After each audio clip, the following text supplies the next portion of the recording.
Good.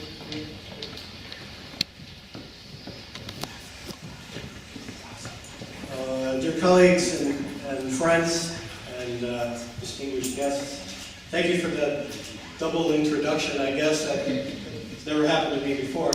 And I want to thank everyone for coming today. It really is a pleasure to have a chance to talk with you and meet with some of my old friends. Not that old friends, just past friends here, and meet some new ones. I thought it would be something to give a talk on geotechnical engineering in the digital age. It sounded so wonderful when I first said it. Unfortunately, I quickly found out that it became something a bit large to embrace. And so I'll limit myself to only a few topics that I have found interesting in the digital age, and ones that I think will be important in the future.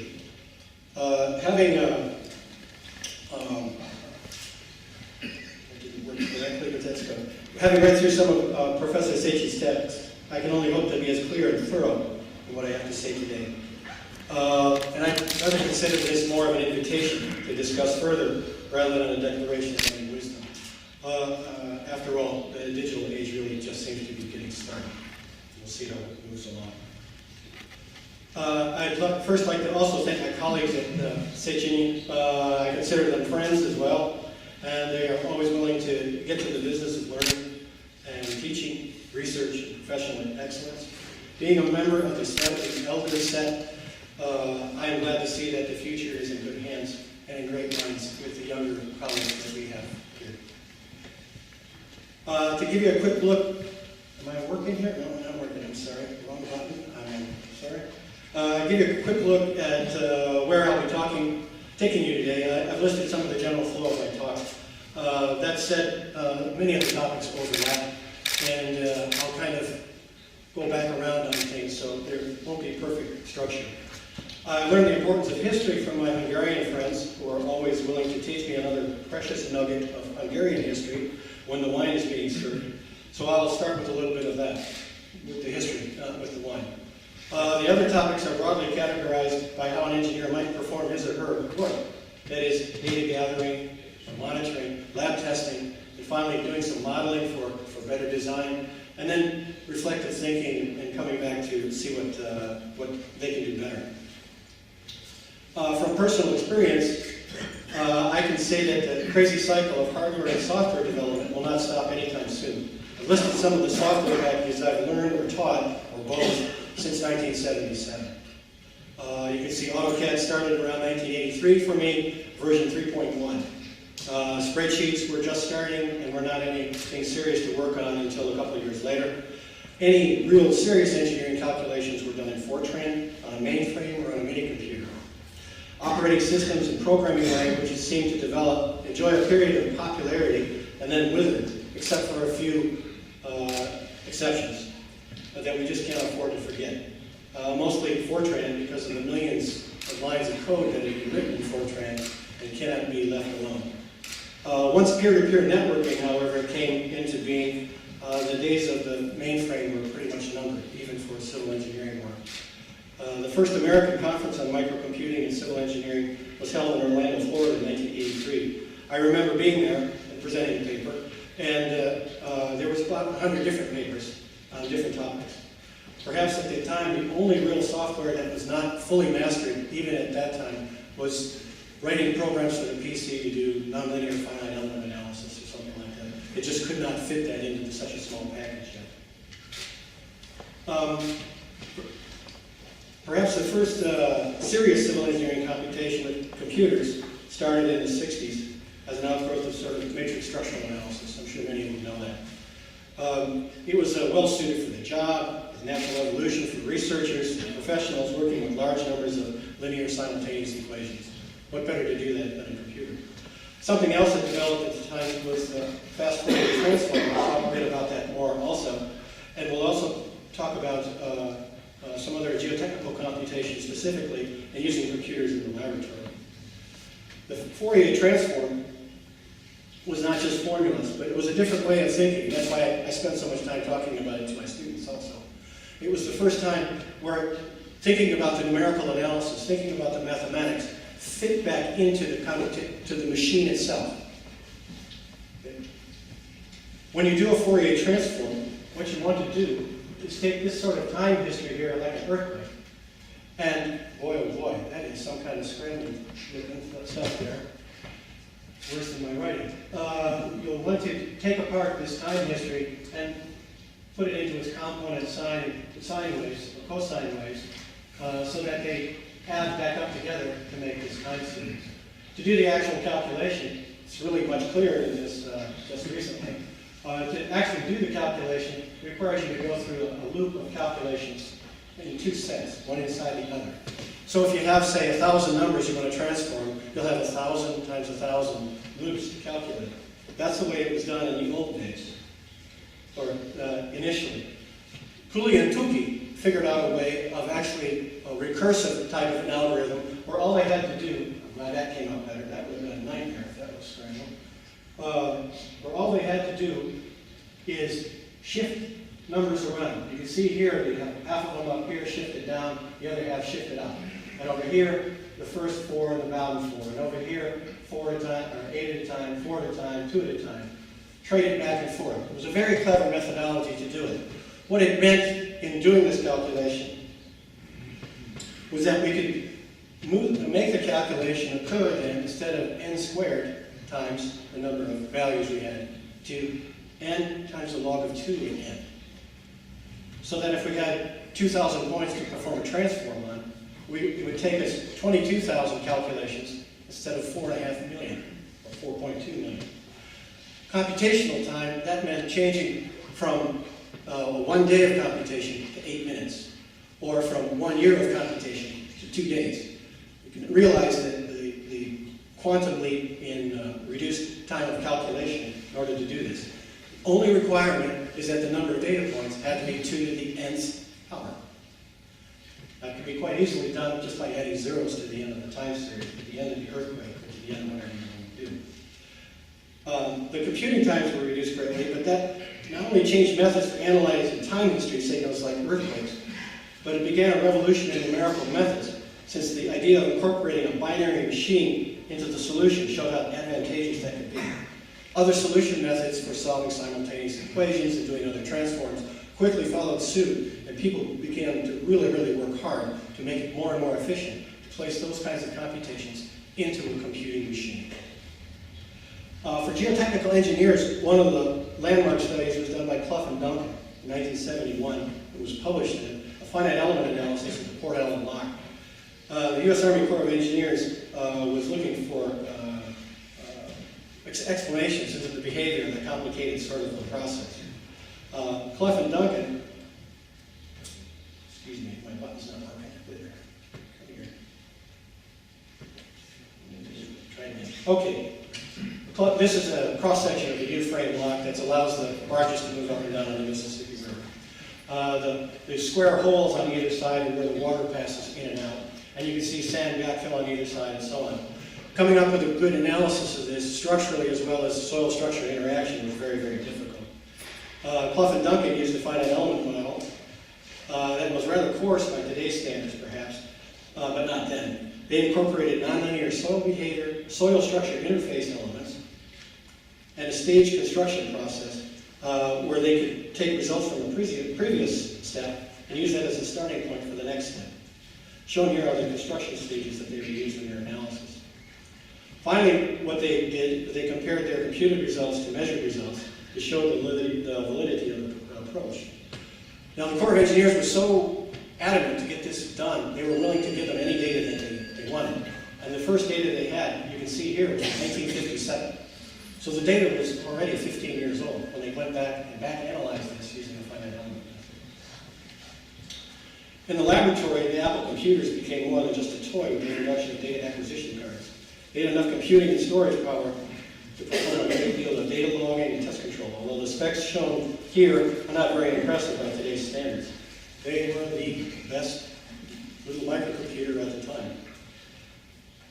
The data acquisition cards plugged into an expansion slot allowed for 8 channels of A to D reading and 8 channels of D to A writing, so one could read sensors and then issue commands or send out signals to a test device.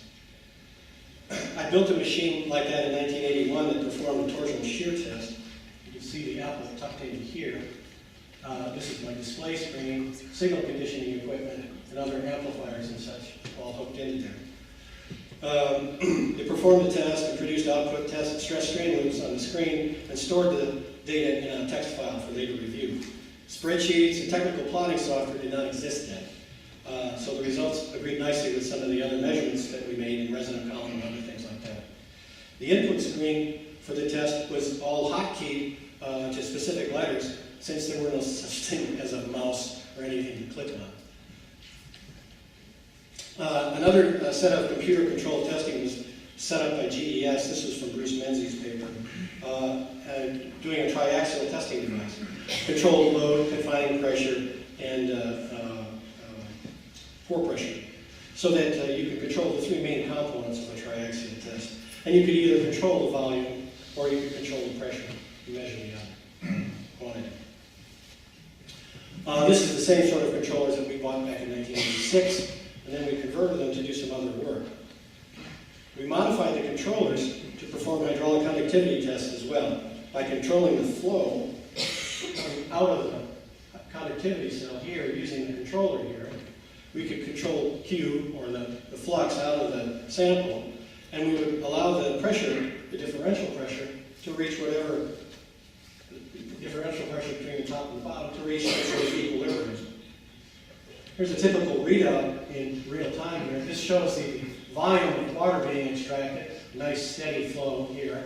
And this is the differential pressure initially going way up. This is the pressure side over here, the readings for pressure.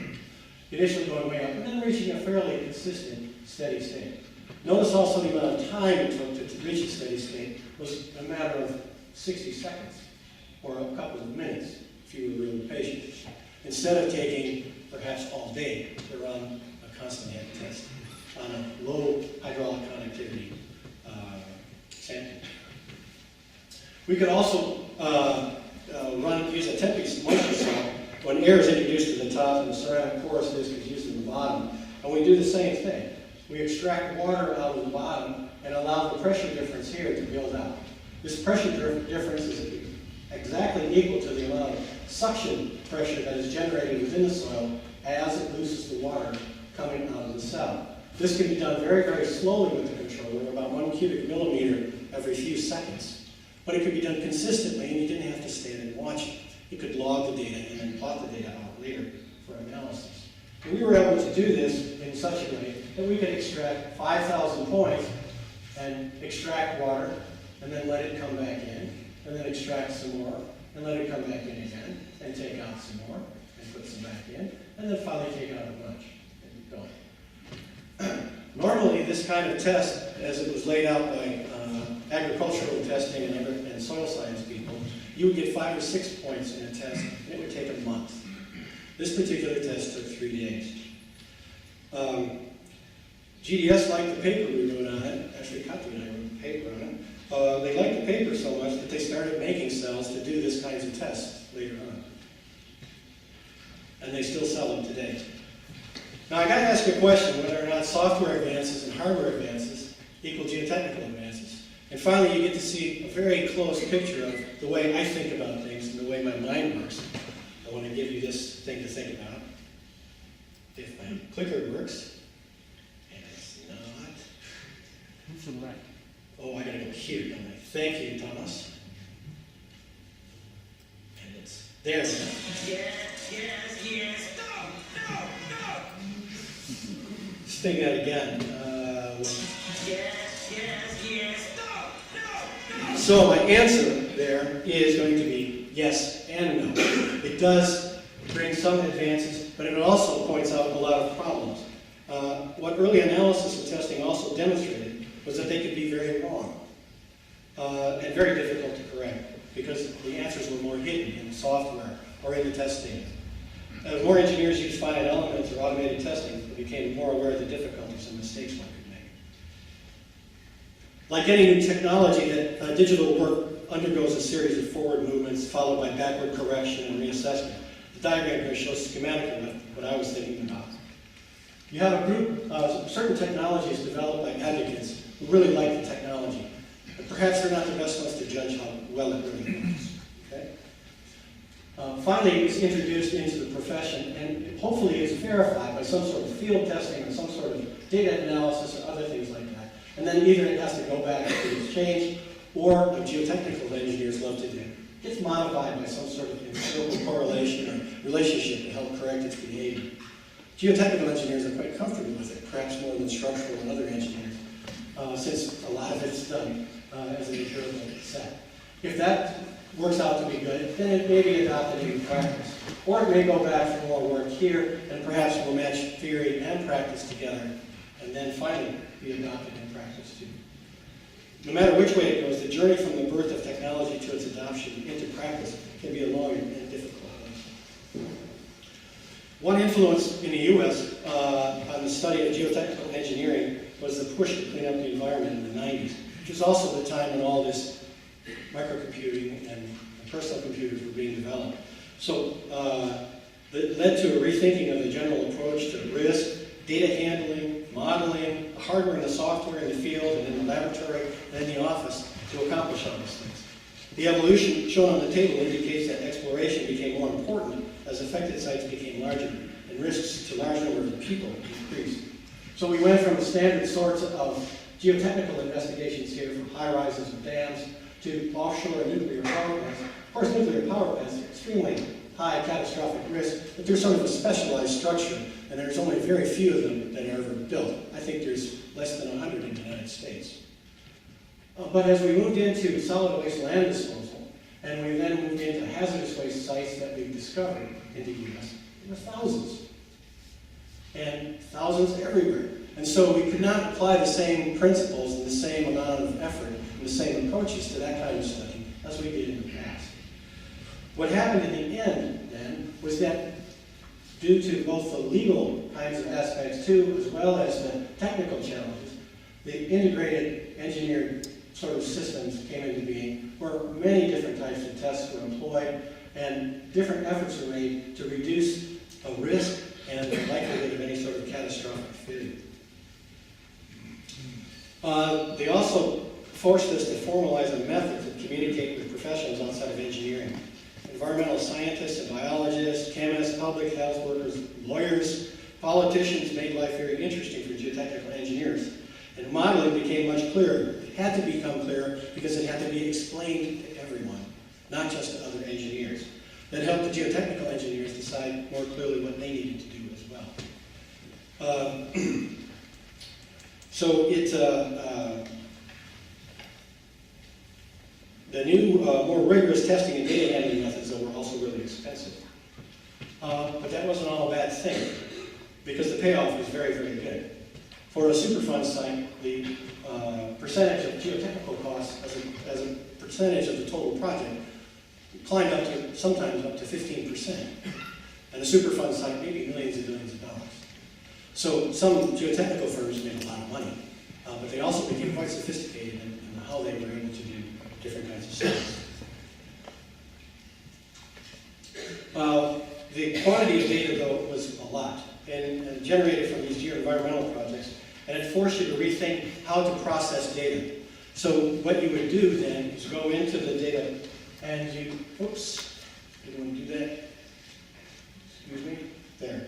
What you wanted to do is go into the data as raw data and bring out the second generation data that was based on the raw data, and a third generation of data that was based on the second, and finally come up with some sort of heavily processed data, or data that can finally answer some questions that you're looking for. In doing that, you lost, or you had to give away a lot of this sort of data and do other things. To help engineers go through this sort of thing, this was one of the things that I like to work with, was a series of laws by Martin Serra. He was a well-known geoenvironmental engineer. He proposed the following 6 laws. It's an aid to critical thinking to you, and I learned it in 1993, and I've used it as a guide ever since. The most important data is that which is used in making decisions. Therefore, only collect data that is part of the decision-making process. Don't collect data as a hobby. Collect it to answer questions. The cost of collecting, interpreting, and reporting about it is about equal to the cost of the environmental or analytical services. So there are balances of cost to do both things, both to actually do the test and to report on the test. About 90% of the data does not pass from the first generation to the next. There are significant operational and interpretive skill required in moving up the data generation ladder. That was going from left to right in the previous slide. And that is done by the specialists. They may not always be geotechnical engineers, but they have to follow a certain procedure. Finally, data interpretation is no better than the quality control of the data. And finally, significant, I'll say geotechnical data, should be readily apparent. So the data should tell you something immediately if it's been processed correctly and if you are in the middle of interpreting it. Data gathering has become sort of ubiquitous. I'm supposed to be the English expert, and I cannot say ubiquitous. All right, I'll say it one more time. Ubiquitous, okay? Glad I said it. Covering the model,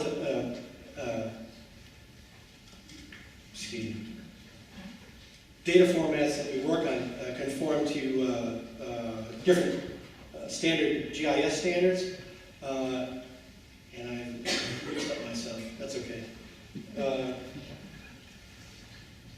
We can use LiDAR to develop accurate topographic data, and that can be either through a satellite system or from flight, in flight.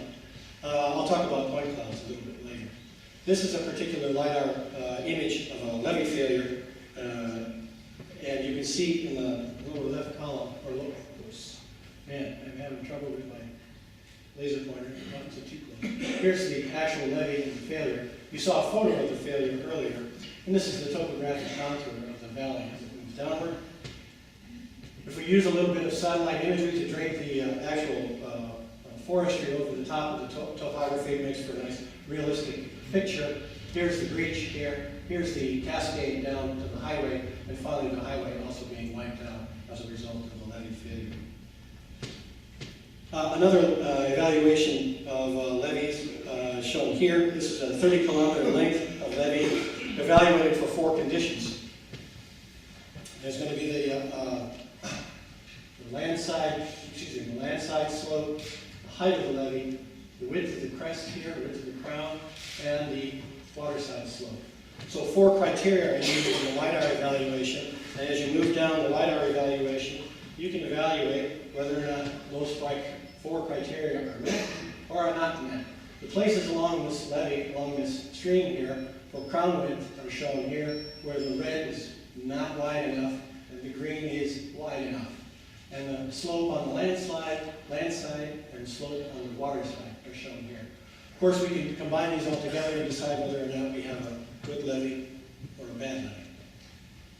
And this is the kind of evaluation that you'll end up doing when you do this sort of data processing. You come up with a set of decisions that you have to make and evaluations that you have to make to work through this decision tree. The development of thematic maps from combinations of satellite imagery and aerial photos, scans, land-based information has been common since the 70s. Adding biological, chemical, and aesthetic and social dimensions are a later occurrence. The objective is the same. Drill down through the layers to evaluate a final outcome in a specific location. Different combinations of the layers yield better or worse outcomes. So we're working our way with the crazy button here, going down, and finally, some sort of outcome that we're working on right now. But the data sets that are working with us are going to be layered one to the next. Now, of course, we have satellite data that has hundreds of spectral bands. And we have hundreds of possible layers of information to work with. Newer satellite imagery has become more and more sophisticated, challenging our ability to classify data in a meaningful way. So now we're running into problems of perhaps too much data.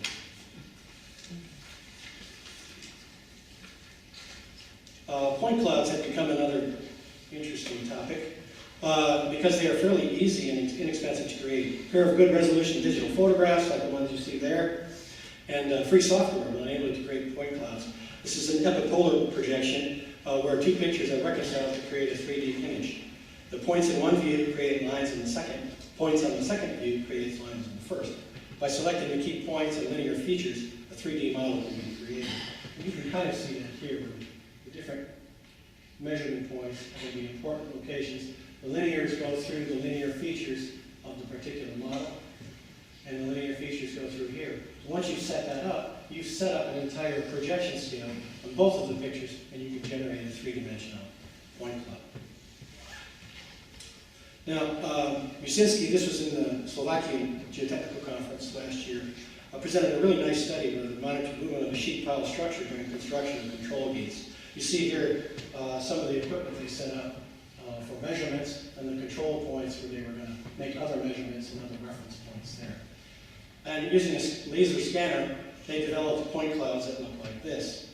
The point cloud system here measured the deflection of the sheet pile system as construction and excavation were taking place, and the bracing was being put in.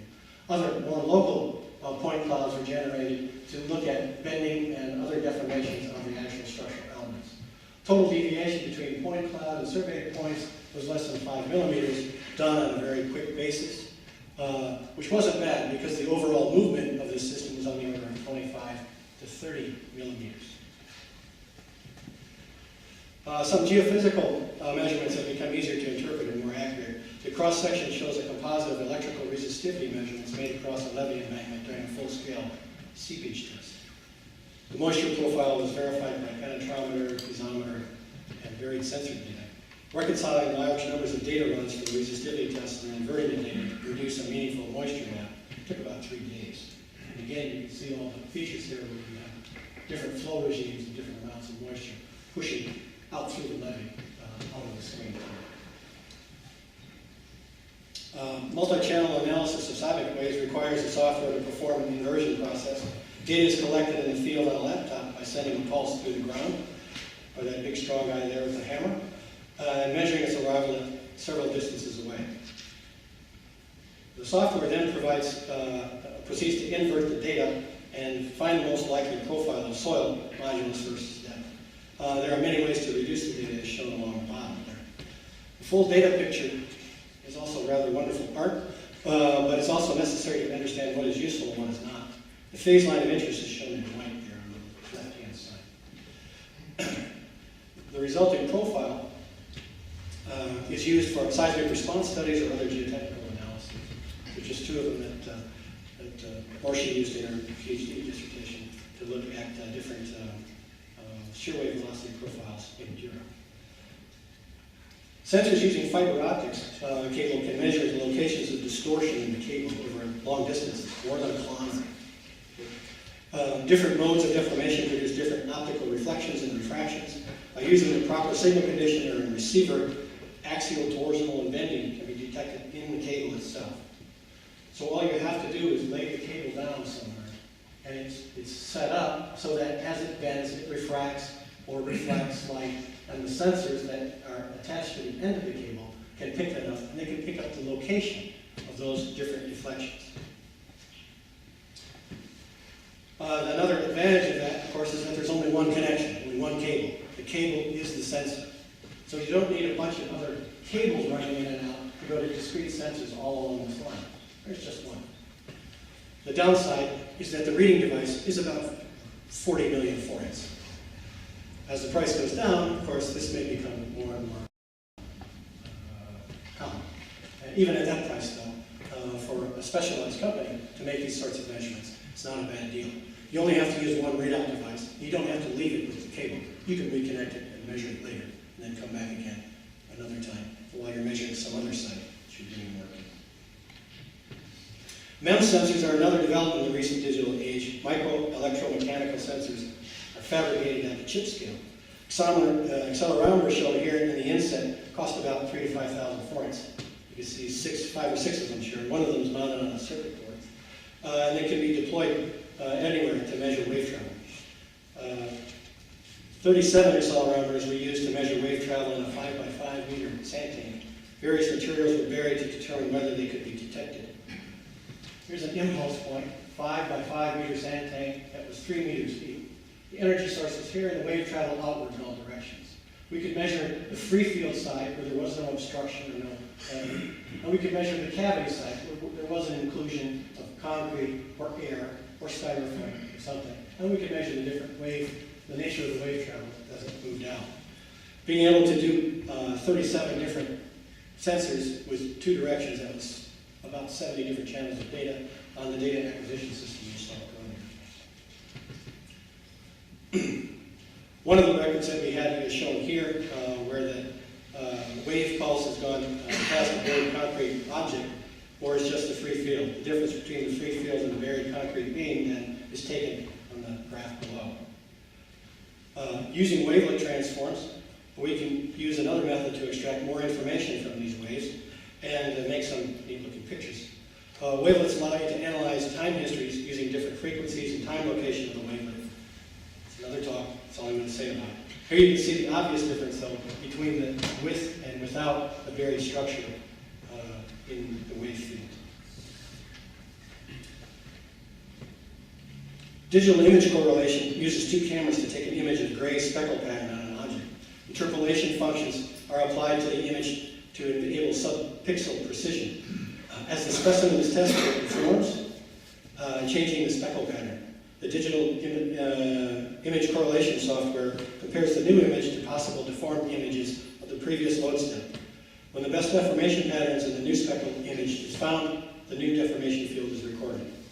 So as you push this thing around in your device and you take pictures of it, the speckle pattern will change. And the software guesses, based on continuum mechanics or something very fundamental, guesses which direction that particular object is moving. And it keeps guessing until the speckle pattern in its model matches the speckle pattern in the picture. That's the digital image correlation. The best correlation is the best load step.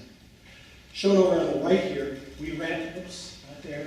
Shown over on the right here is a resilient modulus. This is a triaxial specimen with the speckle pattern. One is right on the specimen, the other part is on a latex membrane. And running a cyclic resilient modulus test up and down. And we were able to capture in motion the strain field of the particular triaxial specimen there. It worked out quite nicely. Good agreement with LVDTs and other measurement devices. Particle image velocimetry works the same way, but in a simpler sort of approach. Subpixel accuracy is still good. You only need 1 camera, and no immediate processing is necessary, and the software is free or fairly inexpensive. It's less precise, but it's a lot easier. What I'm going to show here are a couple of videos, I hope, of the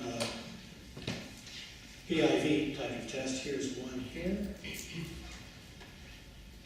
And it shows there now. Here you see a bearing capacity failure.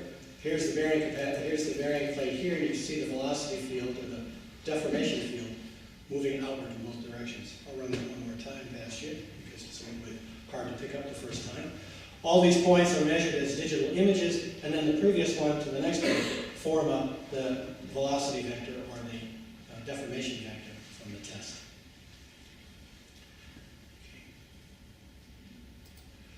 Another one here uses color mapping and contouring to do the same thing. Move it over just a minute. If I can grab it. Double click. Thank you, Josh. Thank you. Here we have a retaining wall being pushed outward. I'll do it again. There. We have a retaining wall being pushed outward, and we see that deformation field in the passive side and on the active side as the wall moves outward.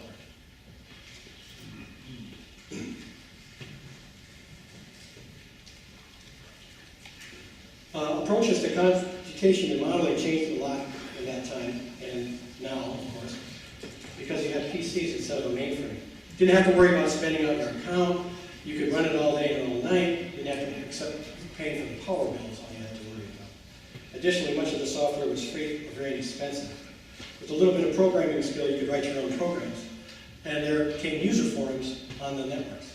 The user forums were actually the first use of the internet. People who were using different softwares talking to each other saying, how'd you do this? How'd you program that? What went on here? It was actually useful information being transferred over the internet. Much right now.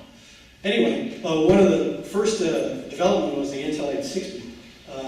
There's 4 of them here, and on this card you've got the power almost of a Cray computer. 4 processors, an extra RAM memory, and some parallel Fortran software got you started in a few days. What took a week to run now took an hour or less. You could run 4 cases simultaneously. Managing results and storage were a bigger problem than actually making the calculations. We were able to do the same sort of unsaturated flow modeling using finite element public domain software, which is now Hydrus, not public domain software. But at the time it was batch sort of programming, and we were able to run many, many cases and analyses in a couple of weeks. The output mesh shown here shows you the movement of water from a well that's injected from the left and water moving to the right. This is unsaturated flow, that's why you have minus 20 or minus 40 or minus 60. So here's the water table moving, and this is the unsaturated material moving away from the well over time. And again, we were able to verify the analysis with test data. The actual test data is shown here in this line. And the rest are data acquisition modules or data acquisition boxes that were placed out in the sand pit. How showed a really cool propagation of Rayleigh waves and made it effectiveness to study effectiveness of barriers using finite elements. But what was so cool, what was so remarkable was the film animations that he did produce. He did the dynamic analysis, he produced the animations, CRT light beam film projector, and it showed frame by frame how the waves moved.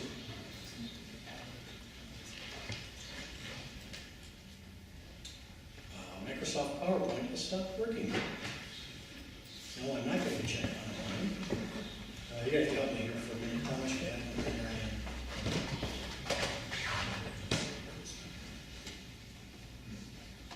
I think I just pushed too low with that.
Super. Okay, let's try this again.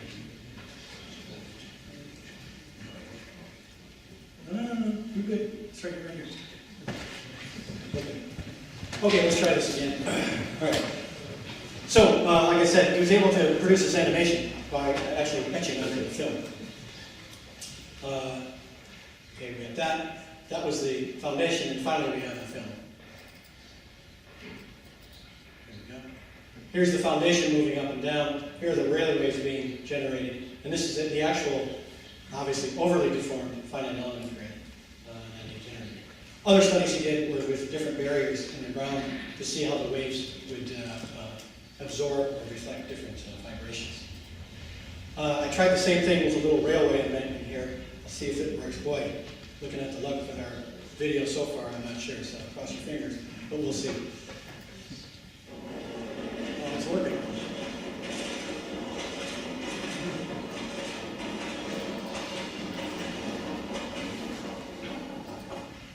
Let's try that again. This is a railway embankment using more Coulomb elastoplastic soil properties and a rail loading sequence along the top of the thing. Those are just deformations that take place during the analysis.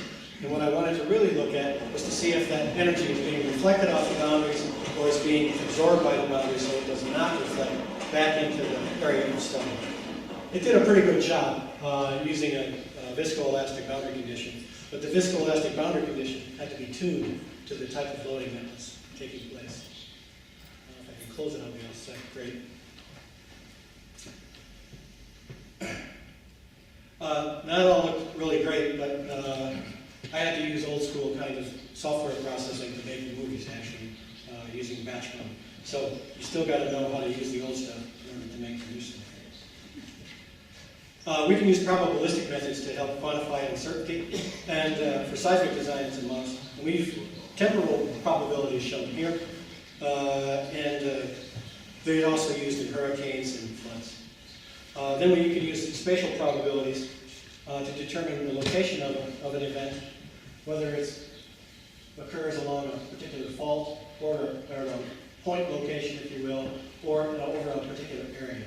The probabilities are all summed to 1 in each one of these spatial locations, and each one of them will have their own temporal probabilities.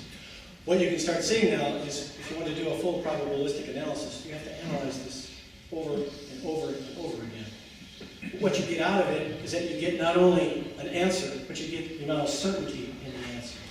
So you get certainty in the answer, so you don't just have to base all of your final analysis and the accuracy of the analysis on Very bad feeling about this. how you feel. Bad feeling about this.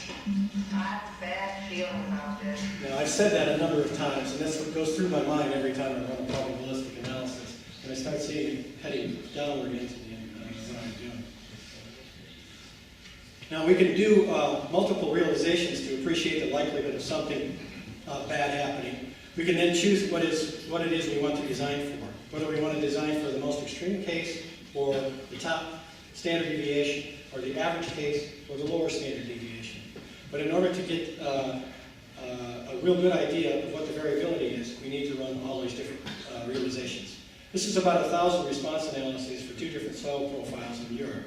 Note that each site has different characteristics and variability, something that is not possible by merely taking an average.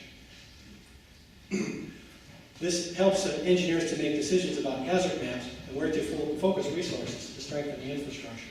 That was based on different locations in Europe and different soil profiles that Orshik developed for her study here in Europe to come up with different responses that were functions purely of the local soil conditions. Taking that sort of an idea, we combine it with probabilities of other components, and a comprehensive risk assessment can be made. Proceeding from the left to right in the diagram, we first determine the range of possible hazard events, maybe 50 or 100 different types of earthquakes for this case. Then we model or assess their impact on building style. It gives us a physical engineering side of the vulnerability. That is, this part of the vulnerability. On the other side of the vulnerability, we have to look at assess the economic and social impact of the hazards by examining short and long-term consequences. Coming up with meaningful values for all of that is rather complex and requires experts in many different disciplines. It also requires a lot of computation because you're doing all these scenarios over and over again and you're laying them out over a very large area. Using GIS, a thematic approach, we can do the same thing. The first problem is assigning a spatial component to all these kinds of hazards. How large is an area will a hurricane affect compared to an industrial accident, or an earthquake, or something else? We have to assess that somehow and put that into a decision tree or a decision table to know what we're going to include in the study and what we're going to leave out of the study. Once we've managed this, we can produce a map of aggregate hazards like this shown in Charleston, South Carolina, along the coast. Black is non-hazardous, white is least hazardous. Knowing property values and resistance to those hazards for buildings helps establish a similar sort of map for property loss. And we can do the same estimates for social vulnerability and ability for people to cope with disasters. Putting them back all together, we can come up with an aerial map. The likelihood of loss and the greatest hazard areas for assessing the highest risk areas are shown in black here. Now the planning begins to help alleviate the risk and make everything more equal. Final computational, this is all very computer intense due to the highly variable conditions of the nature of man-made structures as well as people's response. By working through numerous possible scenarios, it helps us determine the most likely occurrence of problems as well as situations where the event becomes a real catastrophe. Shown again here is a levee sort of a study, and we have different types of flood loading, different types of probabilities of levee behavior, different different probabilities of runout here of water and different probabilities of responsive structures that are on the back side. All of those then could lead to a fairly high amount of computational effort. The final computational model involves neural networks. The one imitates soil behavior. Instead of precisely describing the soil, we perform several trial analyses to train the neural network to respond like soil that we think we have. As the project moves on to another stage, we use measurements to determine deformations. The earlier models produce a fairly accurate stress result, and now the monitoring measurements have produced a good strain field. Let me show you in this diagram. We first run an analysis like we normally would with finite elements, but instead of using a typical kind of soil model, we use a neural network. The neural network, all it does is try to process reconcile the difference between the strains and the stresses. The stresses will keep coming out of the finite element analysis. The strains later on will come out of the construction monitoring process. As the strains come out of the construction monitoring process, they're put into the neural network model. The neural network model then changes its behavior slightly so that we have a more educated, if you will, model here that will perform the next forward finite element analysis to predict the next set of deformations. This is taken by a paper from Hush Hush, who did a very nice job explaining. Okay, we need to talk a little bit about big data, and I am moving rapidly here, so don't worry. We've heard the term before, but what does it mean to geotechs? We have building information management systems and other ways to store data. Geotech data is a little different. It has a very wide spectrum of data formats and applicable spaces. It can take place with a very wide range of spaces, and so the engineering part is not so localized as most building information management systems are. Managing soil data then becomes very complicated very fast. Applying soil data to perform evaluations is difficult too, and then what do you do to store all the evaluations you've done? This is a liquefaction potential analysis of intersecting tunnels in Japan, and how am I going to store the results of this so that I can share it with other people and my own colleagues? One of the ways to do that has been called DIGS, or Data Interchange for Geotechnical and Geoenvironmental Specialists. It's in development stages now. It started in 2005, and it is not a database, but it allows other software the ability to access data through it. Obviously, getting stuff from paper onto electronic is a good idea. But knowing what cost savings there are too helps push the administrators and managers to do this way. Now here's what DIGS does. It doesn't do the database, and it doesn't do the applications. But what it is an agreed upon set of interfaces and schemas that allow you to pass the data from whatever you're working on into the database, and take the data from the database and bring it back out to your application, or from your data acquisition system in the lab to the database and so on. So it provides the translation, it provides the formats, if you will, for moving the data back and forth. It includes borehole locations and sampling and so on, as well as test pits, in situ testing, all the laboratory testing you can think of. And it's been bought into by most of the highway departments as well as the Corps of Engineers, the Society of Association of Geologists in the UK, and other professional groups and companies. Final word on modeling and testing I could talk about. The building information management. Another trend which should be obvious to you by now is the shift to a model-centric design from a drafting-centric one. This means most of the design work is done near the front end of the design phase, not during documentation. Puts a greater burden on design professionals to coordinate earlier in the design process and share model information sooner. Shifting to model-centric approaches means that many different alternatives can be considered if everyone keeps communicating. So the model-centric design is shown here, where the bulk of design work is done in the detailed design, conceptual design phase, not in the actual documentation for construction. Pushes everything back on the timeline, but also allows you to be much more flexible in design alternatives that you can make. Finally, what I wanted to show, finish, something I think has a lot of potential for our profession, and this would not have been possible if not for most of the technologies that I mentioned earlier. Have a watch here. I try to imagine a few ways that you can put something like this to work.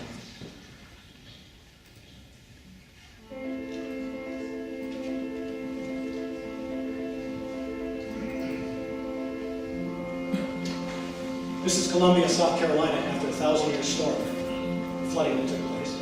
Obviously, the drone doesn't have to worry about electric lines. Electric lines aren't active right now, but you would never fly a helicopter this close.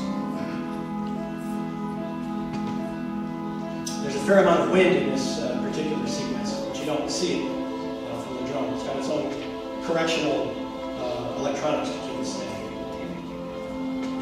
Picking the flight path and doing this is a high-def camera actually, and of course you have excellent mobility.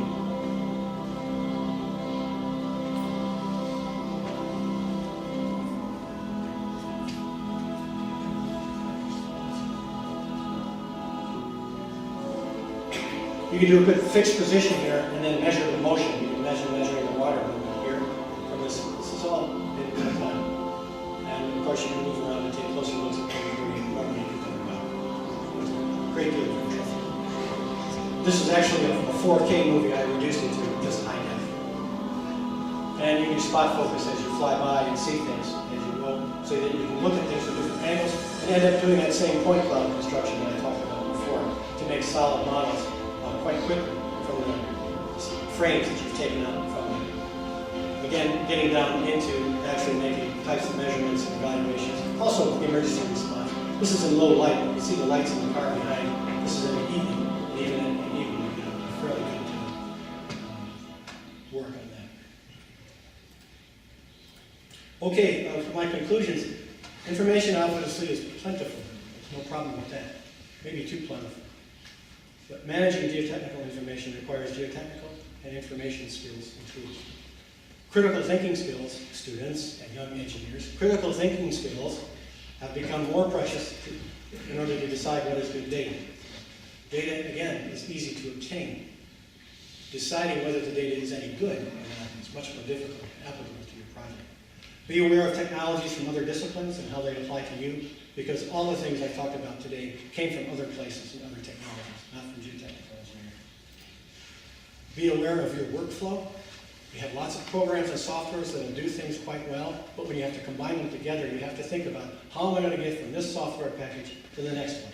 So the types of data that you work with, familiarity you are with each piece of software that you're using is important, because you don't want to get stuck for a week trying to figure out how something works. Intermediate formats are important, so you know you're passing the data accurately from one software package to the next.